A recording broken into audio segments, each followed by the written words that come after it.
Greetings, this is Dr. Bill White again with the American Orthodontic Society, and I want to talk about a problem that we faced all the time, and you face that with people that are just learning orthodontics and just learning how to do it. And this was that they would tell everybody, and I've been told this so many times, stay away from the high-angle cases. If you get to messing with a high-angle case, you can mess it up and make it even more of a high-angle case. In other words, the mouth will be open and this area is wider, and it makes the face look terrible to put about a 3/4 of an inch of extra length on the face. And here it really messes things up. And we always told people, when you start doing orthodontics, stay away from the high angle case. Let it go to somebody that's got more experience, or somebody that's willing to take the chance of making it higher angle than it was when they started. And what I mean by that is this portion down here. If you increase this length in here, the case gets really high angle. It opens toward 45 degrees. If you bring the jaw down a little more, it'll open even almost straight opening in there. Makes the face look terrible. So here's an answer to this problem. I'm getting old and my voice is cracking and I can't do a whole heck of a lot with it, but I can tell you how to stay away from this. So the case I'm going to work on here now isn't all that bad high angle case, but it's got a mild amount of high angle to it.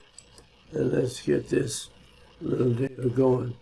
Now this case is really fairly good, but the things that we do here are what we do for high angle cases. And you can take a case like this, and the distance here and the distance up here can increase very much, and it messes up the case at all. Now this young man has a closed dental bite.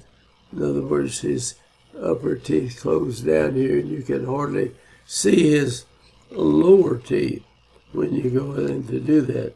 Let's see if we show. And this is a closed dental bite, though he's not excessively high angle, but we do the same thing on high angle cases when you treat them. So let me show you how to just never mess up with a high angle case. Now to do these cases, you're going to put force on these teeth to raise them up, and you're going to put force on these to lower them down. Yet, putting this force on, we're not going to increase this distance coming from the top to the bottom. We're not going to increase that. It's going to stay the same. So when you do a case like this, you come in and bond an acrylic block down here on the bottom. You usually bond it to the bottom and then put some lubricant on it so that the top teeth don't tend to raise this up at all.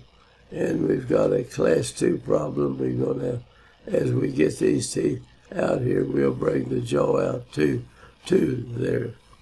Man, I'm sounding terrible. All right, we go, and looking at it from the front, it really lives deep, and this guy swallows and forms a vacuum. And this is another problem we have. You see that the cheeks are curled in like this, not on the sides. This curled in like this is caused by swallowing with a vacuum.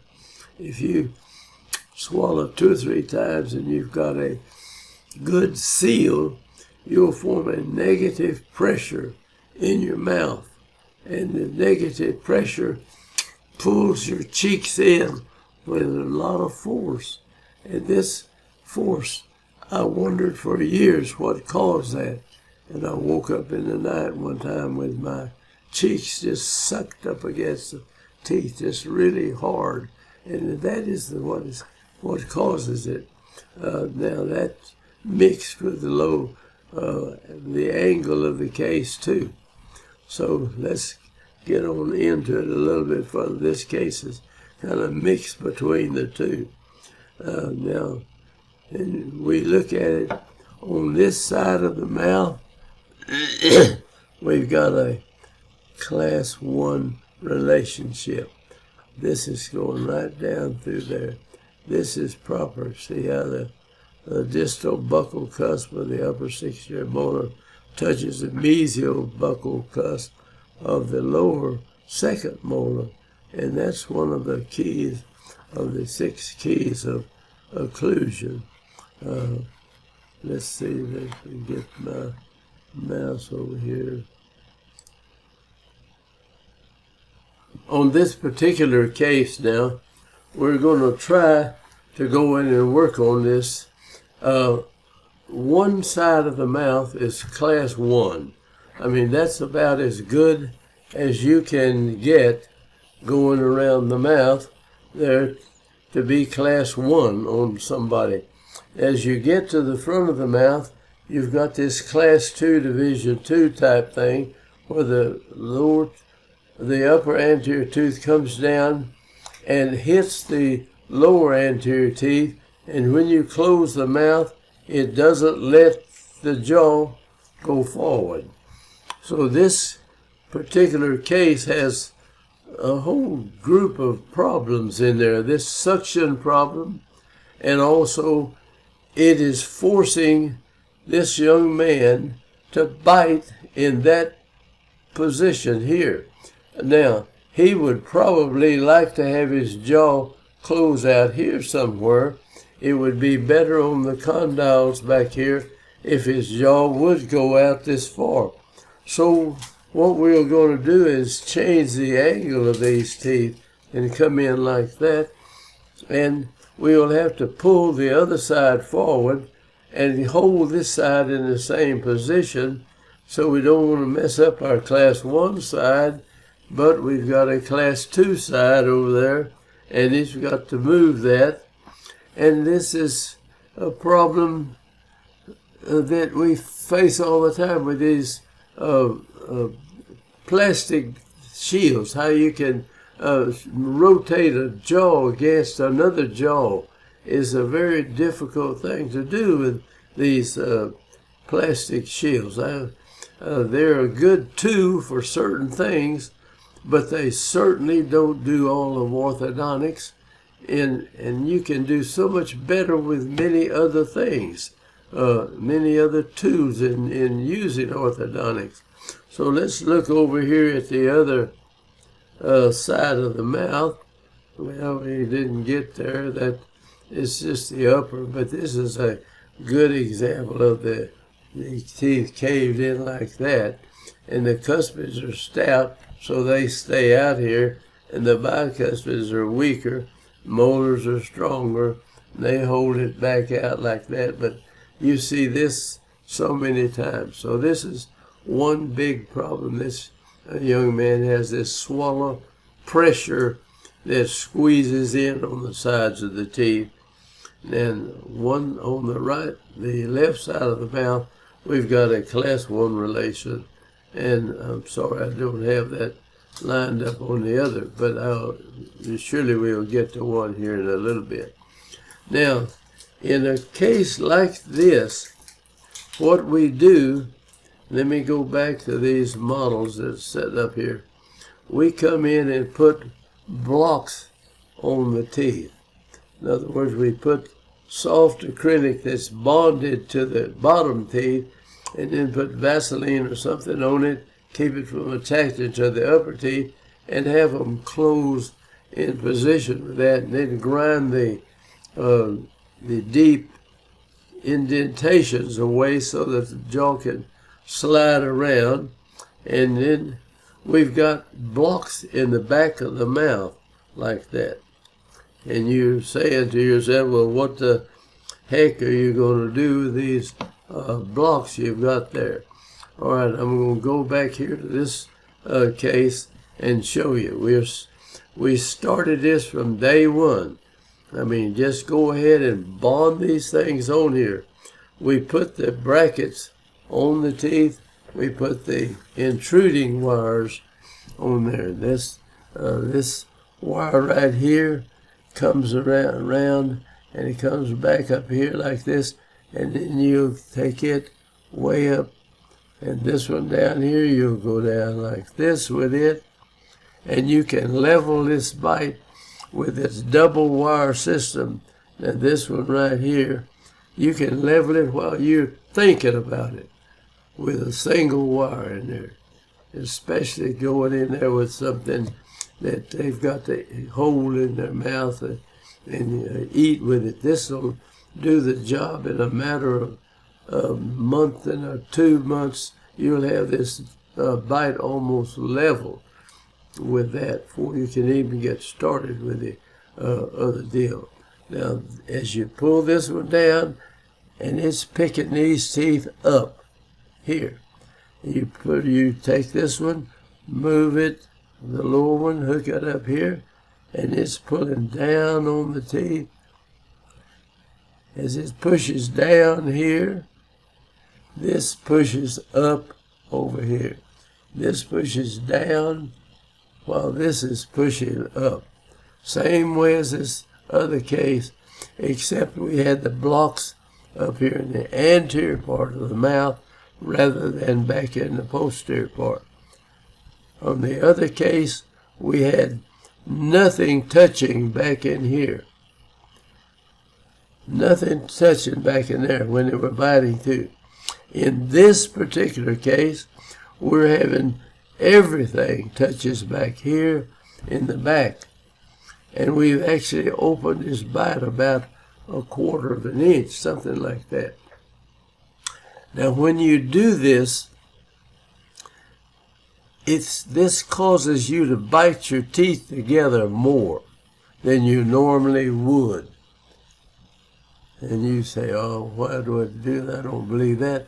Well, go home and stick a pad between one side of your mouth, and I'll tell you, it'll open both sides, but in about 3 or 4, about a month and a half or so, these teeth will be touching over here, and these will still have the opening in the block.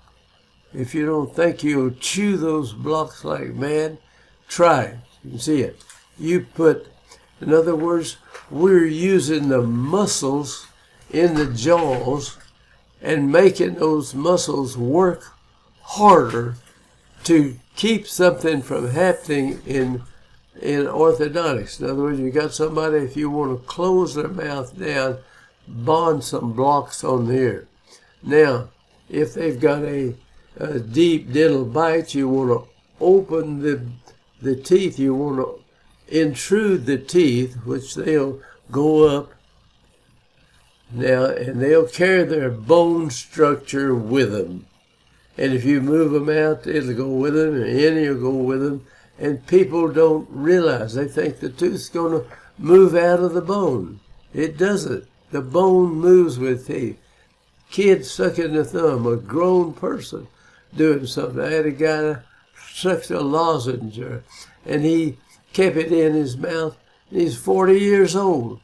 He came in to me and he couldn't get his teeth together and wondered why his teeth had moved apart. We sat there for a long time trying to figure out. I finally left, and he finally told one of his assistants, says, I've been sucking on these things to stop smoking. And that pressure of the tongue holding this thing up in the roof of the mouth moved this man's bone structure along with the bone. And it seems like we have a hard time getting the old surgeons or other people that work on it to think about, if we won't put teeth out here, we got to go in here and saw it off and move the bone out. You don't have to do that. Move the teeth out. The bone goes with the teeth. That's the other thing that you learn in doing this. Now, let's get back to our subject here. And I'm going to try to erase this right here. All right. Can you remember in your head, we got these teeth were down here when we started, somewhere down there. And we're picking them up. Now, it is 4 times harder if you took 2 identical teeth that were in bone, it was identical, everything's identical, and you pushed one of them down into this bone and you pull the other one out with a force. The force to intrude this tooth in the bone structure is 4 times greater than the force to extrude a tooth. All right, what are we doing here? We are intruding these teeth right here, but intruding doesn't mean we're burying them in bone. We're just pushing the bone up as we're intruding the whole segment over here. But that takes more force to intrude the segment than the segment back in here moving this out. So if we put a block on the front of the mouth out here and these teeth bite together, they won't move. These teeth will come together like that. But we, in this particular case, we have put the blocks back in the back of the mouth, and now when the guy chews or swallows, and we swallow something around a couple thousand times a day, you bite together. All right, when you bite down and you've got these blocks in here, if you don't think you bite more with the blocks, you try putting them in your mouth. You just have to put a little one in there. You'll find out you bite a lot more than you think. So you put these blocks in there. These teeth will not move down. In fact, you can make them move up. If you got somebody that swallows enough, you can take them. While you're using the tooth to bury these teeth or to intrude these teeth, you can make these teeth go up too. It's not you making them, but it's the person's muscle structure that's making it. You've got to learn to use the natural nature problems and the things that nature does to teeth to do the orthodontics that you want to. If you want to take a case that's got too much vertical dimension on it, it's hard to lower that down. You could take a brace and put under there and squish it down and make it go. Like these flathead Indians mash their kids' heads and shape them different ways like that. All right, these are things that I want you to understand how to do. And you use these in straightening teeth, and not just straightening teeth, but straightening up people's facial structure. Things go wrong with this facial structure, and we don't even realize that we're causing it a lot of times. Now, Harville took a bunch of rhesus monkeys. These did a lot of research here years ago and plugged up their noses. And every one of these rhesus monkeys developed a screwed up malocclusion simply from breathing wrong. It wasn't the same thing on every monkey. Some monkey did this and some did that, but it changed every face of every monkey in there by doing that. All right, so here we've got this thing to do. All right, let's go and stick to the subject here a little bit. Now, if you take somebody with this deep bite, you can level that bite in a fourth of the time if you put 2 springs on there. Now, this is an auxiliary deal here that we use, and this spring comes in like this.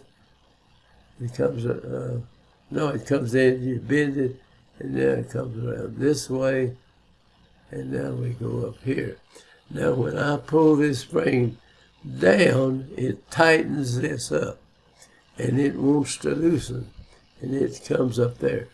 Now, you saw this young man that we put this simple little wire on, and he ran out, and I didn't see him for 6 months, and he came back in and stayed for here. He couldn't bite his teeth together, so he came back in like that. You can lower the bite or level the bite in a fraction of the time. All the time talking about speed and doing faster things. You can do that. Now, if you're leveling the bite and you do not want the face to get longer in there, you put blocks on it, and then while you're leveling this bite out here, you will also be leveling this bite in the back, or it will be pushing it up, and it certainly won't make it longer. Now, if you send a high angle case to somebody that doesn't know what they're doing, they will rig this thing up to intrude these teeth, but they don't put anything under this to keep it from coming down. So these teeth come down, these go up, and the case becomes higher angle. In other words, you made one that looked bad, made it look worse by getting on a high angle case and not knowing what you're doing. So I'm trying to hammer this into people's head that it's all mixed up in here. You need to know this stuff if you're going to do any complicated, involved orthodontic cases that need to be really handled properly. So using these blocks, it helps you control the vertical dimension of the face. Now, I realize I've probably run a little longer, and if you're just thumbing through this to look at the pictures, you might as well just thumb somewhere else. If you're interested in learning how to really fix this facial structure so it'll look better and it'll still be good years later, then study this. We'd love to have you in our group and subscribe to our group. We're not out here trying to butter people up, in other words. I want you to learn orthodontics wherever you are. I don't care what part of the world you're in. I would love for you to be a better orthodontist than you are now. And this old mess of not teaching adult orthodontics and not going in and doing interceptive, preventive children's orthodontics is wrong. Really, we need to start orthodontics when a child needs it. And you need to do it whenever a person wants it. They can be 60, 70, 80 years old. I've never gotten anybody that's 90. But I know if I wanted to straighten my teeth now, I could still straighten them up if I was willing to go through all the mess. And I was on my way to 94. And I won't be around here long to hound you, but I want to get people on the right road before I go here. And I want the orthodontic schools that are training the university-trained people to train them all about orthodontics, not just the simple, easy butter cases so they can make more money at it. That gets me. We need to really know it. So I'm going to hush up now and see if I can, let me run this guy out to the end, and you'll see how we spread those jaws out. We flatten them up, and you can take anybody. Look at how the jaws now are, and we got him open that far, and we'll continue, and we'll take this young man and go from there to there, and from that to here. Not only you don't even see it, but his lower jaw is able to come forward more. That takes the condyle off of the fossil. Takes it off of the retrodiscal tissue where you have all this TMJ pain. There's just all kinds of good stuff go along with good orthodontics. Just remember that. And it lasts better by far than anything done otherwise. And that was class 1. There it is. It's still class 1. And the cases were sunk in on the side. Now they're rounded out. I do not know how this tooth died. We didn't kill it ourselves, but it's got a dead nerve in it. And there we are with a retainer, and he bites into this, and that jaw will stay open, but he has to wear this for years until the whole thing settles down like that. Now, here's the fellow's face. I hope that we've got something that you can carry home that you'll learn and learn how to do. Not just memorize it, but why did you do it? What did you do it for? What good did it do? And good orthodontics goes along with good health. You can chew better. You smile better. Your personality is better. Everything is better with good orthodontics. So I'm going to hush up, and we'll just close this video up. But I hope there's some people around over the world somewhere that will pay a little attention to it. So I'm going to pass it on now. I'm going to stop it.